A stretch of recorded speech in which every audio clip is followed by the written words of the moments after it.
Hello అందరికీ. Welcome back to my channel Aparna vlogs. Already thumbnail చూసే ఉంటారు కదా! అన్నయితే చైనాకు వెళ్తున్నాడు. నిన్న ఈవినింగ్ అమ్మ వాళ్ళ ఇంటికైతే వచ్చాము. నేను, మా సిస్టర్, అన్న ముగ్గురం కలిసి ఇప్పుడు రిటర్న్ బెంగుళూరుకైతే స్టార్ట్ అయ్యాము. ఒక చిన్న ఫంక్షన్ అయితే ఉండింది. అది చూసుకొని మేము స్టార్ట్ అయ్యేపాటికి ఆల్మోస్ట్ 4:30 అయితే అయ్యింది. అన్నకైతే మార్నింగ్ 1కి అలా ఫ్లైట్ ఉండింది. ఫ్రెష్ అప్ అయ్యేకి కూడా మాకు టైం లేకుండే. అందుకే హడావిడిగా స్టార్ట్ అయిపోయాము. కియా కార్స్ అయితే అందరికీ ఐడియా ఉంటాయి కదా! ఇక్కడ నేను మీకు చూపిస్తున్నది కియా కంపెనీ. సత్యసాయి డిస్ట్రిక్ట్ వాళ్ళకి ప్రత్యేకంగా ఈ కంపెనీ చూపించాల్సిన పనైతే లేదు. ఎవరైనా చూడని వాళ్ళైతే ఉంటారు కదా! వాళ్ళ కోసమే ఈ వీడియో తీశానండి. అన్న చైనాకు వెళ్తున్నాడు గదా! అందుకే ఇంకొక అన్న కూడా వచ్చాడు కలవడానికి. అందుకే ఇక్కడ స్టాప్ చేసి కాసేపు జ్యూస్ అయితే తాగాము. పిల్లలు పడుకున్నారు కదా! అందుకే నేను కూడా కార్ దిగలేదు. ఇక్కడొచ్చేసి మనకి బాగేపల్లి టు చిక్బల్లాపూర్ మధ్యలో అయితే ఆపాము. పిల్లలు కూడా ఆ పాటికి లేచారు.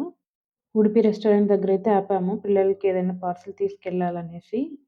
మేము ఎయిర్‌పోర్ట్‌కెళ్ళేపాటికి ఎలాగో లేట్ అవుతది గదా! అందుకే పిల్లలకైతే పార్సెల్ తీసుకున్నాము. ఇప్పుడైతే ఆల్మోస్ట్ ఎయిర్‌పోర్ట్‌కైతే దగ్గరలో ఉన్నాము. మేము ప్రెజెంట్ మా ఇంటికి వెళ్ళట్లేదు. డైరెక్ట్‌గా ఎయిర్‌పోర్ట్‌కొచ్చేసాము. యాక్చువల్లీ ఊరు నుంచి డైరెక్ట్‌గా ఇంటికొచ్చేసి ఇక్కడ ఫ్రెష్ అప్ అయ్యి నెక్స్ట్ ఎయిర్‌పోర్ట్‌కైతే వెళ్ళాలనుకున్నాము. కానీ ఎక్కువ టైం లేకుండుండే. అందుకే డైరెక్ట్ ఎయిర్‌పోర్ట్‌కైతే వచ్చేసాము. ఇంకా మా హస్బెండ్ కూడా మేమొచ్చేపాటికి ఎయిర్‌పోర్ట్‌కైతే వచ్చేసాడు. ప్రెజెంట్ అన్న అయితే 2 వీక్స్ ఆఫీస్ వర్క్ మీద చైనాలో అయితే ఉండబోతున్నాడు. ఫైనల్లీ ఎయిర్‌పోర్ట్‌కైతే మేము రీచ్ అయిపోయాము. ఇది మాకి కొత్తేం కాదండి. ఎందుకంటే అన్న ఆల్రెడీ 5 ఇయర్స్ సౌత్ ఆఫ్రికాలో అయితే ఉండిండే ఇంతకుముందు.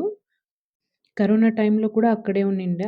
ఆ డిస్టెన్స్‌తో పోల్చుకుంటే ఇది పెద్ద మ్యాటర్ కాదు. కానీ తను సేఫ్‌గా ఇంటికి తిరిగొచ్చేంత వరకు మన టెన్షన్ అయితే మనకుంటది కదా!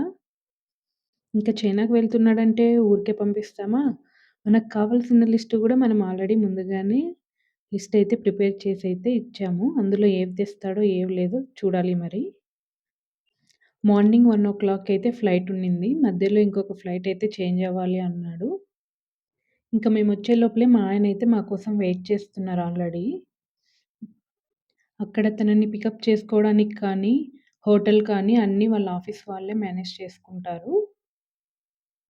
ఫ్లైట్ టికెట్స్ దగ్గర నుంచి అన్నీ ఆఫీస్ వాళ్ళే చూసుకుంటారు. ఒక్క మన పర్సనల్ షాపింగ్ తప్ప. ఫైనల్లీ ఇంకా బాయ్ చెప్పే టైం అయితే వచ్చేసిందండి. ఇంకా మా ఫ్యామిలీలో వచ్చేసి చైనాకెళ్తున్న ఫస్ట్ పర్సన్ అన్ననే. హ్యాపీ జర్నీ యోగా అన్న. ఇంకా ఫైనల్లీ తన స్టైల్‌లో అయితే మా పిల్లలందరికీ అయితే బాయ్ చెప్పేసాడు. ఈ 2 వీక్స్ ఎప్పుడెప్పుడు అయిపోతాయా అని మేమంతా వెయిట్ చేస్తుంటాము. Once again happy journey yoga అన్న. తను చైనాకి వెళ్ళాక ఏవైనా వీడియోస్ పంపిస్తే తప్పకుండా మీతో గూడా షేర్ చేసుకుంటాను. ఎందుకంటే నేనొక్కదాన్నే వీడియో చూస్తే ఏం బావుంటుంది చెప్పండి? మన యూట్యూబ్ ఫ్యామిలీ మెంబర్స్ కూడా వీడియోస్ చూడాలని నేను అనుకుంటున్నాను. అందుకే తప్పకుండా మీతో అయితే షేర్ చేసుకుంటాను. మా వీడియోస్ కనుక మీకు నచ్చినట్టయితే ప్లీజ్ డూ సబ్స్క్రైబ్. ఇంకొక వీడియోతో మళ్ళీ మీ ముందుకొస్తాను. Bye bye.